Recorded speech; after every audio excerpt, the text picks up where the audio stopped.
जी India ने एकदम से वक्त बदल दिया, जज्बात बदल दिया, हालात बदल दिया। हम मतलब यार अच्छा खासा इंडिया खेल रही थी, हम और आप ये सोच रहे थे कि भाई साहब इंडिया जो है वो लीड लेगी सेकंड टेस्ट मैच की तरह, लॉर्ड टेस्ट मैच में हम आगे बढ़ेंगे। लेकिन फिर कहानी वो हुई जो पहले टेस्ट मैच में हुई थी। वक्त बदला, जज्बात बदला। 376 फॉर 6 इंडिया थी और ये माना जा रहा था कि यार इंडिया अच्छा करेगी।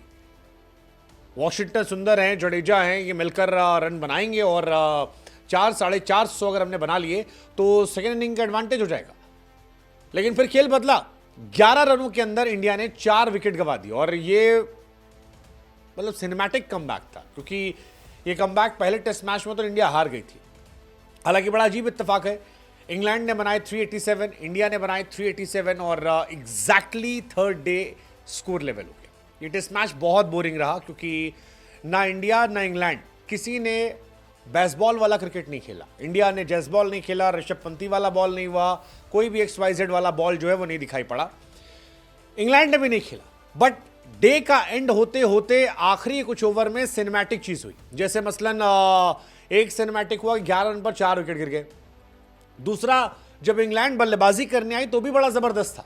इंग्लैंड बल्लेबाजी करने आई, जैक क्रॉली बैटिंग कर रहे थे, बुमराह गेंदबाजी करने आए और फिर एक बॉल जब बुमराह आगे आते हैं बॉलिंग करने, शायद तीसरी बॉल थी, तो वो हट जाते। शुभमन गिल ने कहा तुम्हारी ऐसी तैसी, लिटरली यही एकदम ऐसा ही मूड था।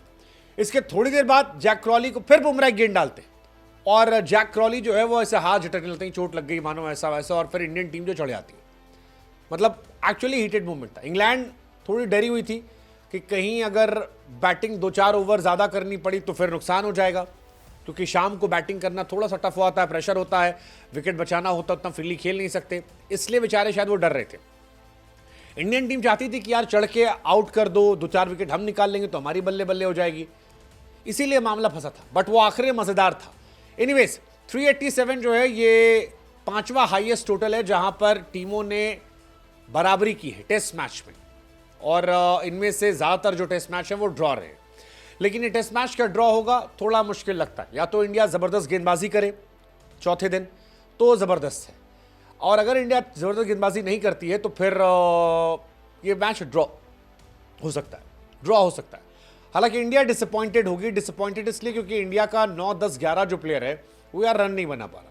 आप याद करो पहला टेस्ट मैच, पहले टेस्ट मैच में हमारे 9, 10, 11 ने 4 रन बनाए थे। पहली इनिंग में 4 बने, दूसरी इनिंग में हमारे यहाँ 0 गया।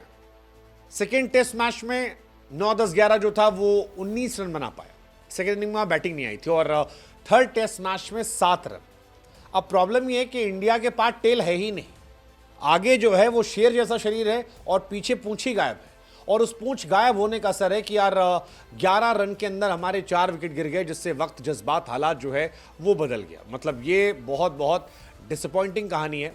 मतलब नहीं होना चाहिए था, बट जो भी रहा, बुमराह जो है इस सीरीज में बिल्कुल फ्लॉप हो गए यार बैटिंग में। मतलब गेंदबाजी तो कमाल है। इंग्लैंड की पिछली बार जब वो आए थे तो बहुत अच्छी बल्लेबाजी की थी। आपको याद होगा बुमराह ने स्टुअर्ट ब्रॉड की काफ़ी पिटाई की थी। 30-35 रन ओवर में गए थे, जो टेस्ट क्रिकेट में एक ओवर का हाईएस्ट रन है। बट अगर आप अभी बुमराह को देखोगे तो बुमराह के आखिरी के 7 टेस्ट इनिंग में 0-0-0, 22, 0-0-0-0। इंडिया के लिए सबसे ज़्यादा डक इंटरनेशनल क्रिकेट में अगर आप बात करोगे तो 43 बार जहीर खान साहब हैं, 40 बार ईशांत शर्मा, 38 बार विराट, 37 बार हरभजन और 35 बार बुमराह हो गए। बुमराह शायद पहले खिलाड़ी होंगे जो आखिरी 7 इनिंग में 6 बार 0 पर आउट हुए। That's very unfortunate. बट ठीक है, बुमराह को आप बैटिंग के लिए नहीं खिलाते हो, बॉलिंग के लिए खिलाते हो, और बुमराह बहुत सारे बैट्समैन को भी डक डक डक डक करवा देते हैं, तो वो देखने वाली बात है। इंडिया की तरफ से यार राहुल ने अच्छी बैटिंग की। आज केएल राहुल के शतक था। जडेजा ने अच्छी बल्लेबाजी की, 72 रन बनाए। आई मीन जितनी तारीफ की जडेजा कम है। जडेजा आखिरी के 2 मैच में अगर आप बैटिंग देखोगे 72, 69, 89, आई मीन व्हाट अ प्लेयर यार। 3 हाफ सेंचुरी लगातार, मिडिल ऑर्डर में आना, ओवरसीज में, काबिले तारीफ है यार। आपको बैटिंग बॉलिंग दोनों दे रहे हैं। ऋषभ पंत ने अच्छी बल्लेबाजी की, 74 रन बनाए। चोट लगी थी, बैटिंग में तकलीफ थी, लेकिन इसके बावजूद जबरदस्त पारी जो है वो देखने को मिली। ऋषभ और बेन डकट के बीच में तू मैं भी देखने को मिली। बेन डकट चिल्ला रहे थे कि ऋषभ जो है वो ड्रॉ के लिए बैटिंग कर रहा है, और ऋषभ ने भी कहा भाई तू भी तो यही कर रहा था। ऋषभ ने हालांकि इस मैच में रिकॉर्ड ही बनाया, सबसे ज्यादा छक्का मारना इंग्लैंड के सामने, 35 छक्का मार चुके हैं। सर विवियन रिचर्ड्स का रिकॉर्ड तोड़ा है, उन्होंने 34 मारे थे। टिम साउदी ने 30 मारे थे, जायसवाल ने 27 मारे थे, शुभमन ने 26 मारे। तो ये सारी कहानी रही है। ऋषभ पंत की तरफ से शानदार बल्लेबाजी रही इस सीरीज में, अच्छा खेला, 2 शतक मारे, फिर 2 हाफ सेंचुरी मारी। आज 12वीं बार था जब ऋषभ पंत 70, 80, 90 पे आउट हुए। तो ये सारी कहानी उनकी चल रही है। इंडिया के लिए भी छक्कों में अगर आप देखोगे टेस्ट क्रिकेट में सबसे ज्यादा छक्के सहवाग ने मारे, 91 छक्के, और ऋषभ पंत शायद अगले इनिंग में या इस सीरीज में तो तोड़ देंगे रिकॉर्ड 91 छक्कों का। फिलहाल वो रोहित शर्मा के बराबर 88 छक्के हैं, सहवाग साहब के 91 छक्के हैं, जिनका रिकॉर्ड वो तोड़ सकते हैं। अच्छी बल्लेबाजी की ऋषभ ने, 3 टेस्ट मैच, 5 इनिंग, 416 रन, 85 का एवरेज, 2 शतक, 2 अर्धशतक। आप जितनी तारीफ करो उतना कम है। Is a good player. But आज केएल राहुल की भी क्लास देखने को मिली। I mean what a fabulous player. 100 बनाया आज 205 गेंदों पर। इस सीरीज में से पहले 55 बनाया था, 1 शतक और पहले मार चुके, 137।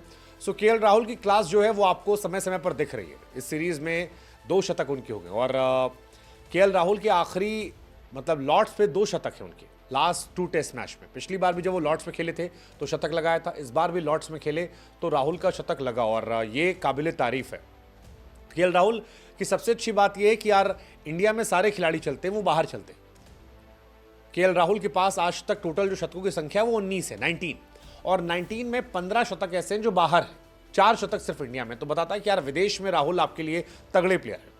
भारत के जो खिलाड़ी जिन्होंने सेना देशों में सबसे शतक लगाए उसमें तेंदुलकर का नाम है 17, कोहली का नाम है 12, द्रविड़ के नाम है 10, गवास्कर 8, और राहुल के नाम 7 शतक है, जो बताता है कि राहुल कितने बड़े प्लेयर हैं।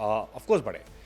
अब देखना होगा कि 4th डे क्या होता है। क्या सिराज, बुमराह, आकाशदीप मिलकर कहर बरपाते हैं, वॉशी और जडेजा क्या स्पिन फिरकिम फंसाते हैं, या इंग्लैंड बेसबॉल दिखाती है? क्योंकि इंग्लैंड को डिसाइड करना होगा कि क्या खेलेगी। क्या वो एक दिन में 400 मार देगी, 400, 450 के इंडिया को लास्ट डे चेस करने के लिए भेजे?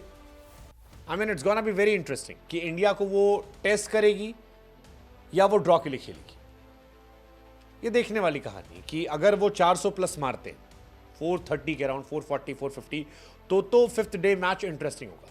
बट अगर वो 250, 350 मारते हैं तो मुझे लगता है फिर ये मैच ड्रॉ की तरफ जाएगा, वो रिटायर नहीं होंगे। एक ऑप्शन और हो सकता है कि इंडिया 250 में आउट कर दे और इंडिया 5वें दिन जीतने की तरफ जाए। देखते हैं, it's gonna very interesting match. Lord's expectation तो है कि आज जो गर्मी आखिरी के मूवमेंट में दिखाई पड़ी वो आगे बढ़ेगी। लेट्स सी, देखते हैं।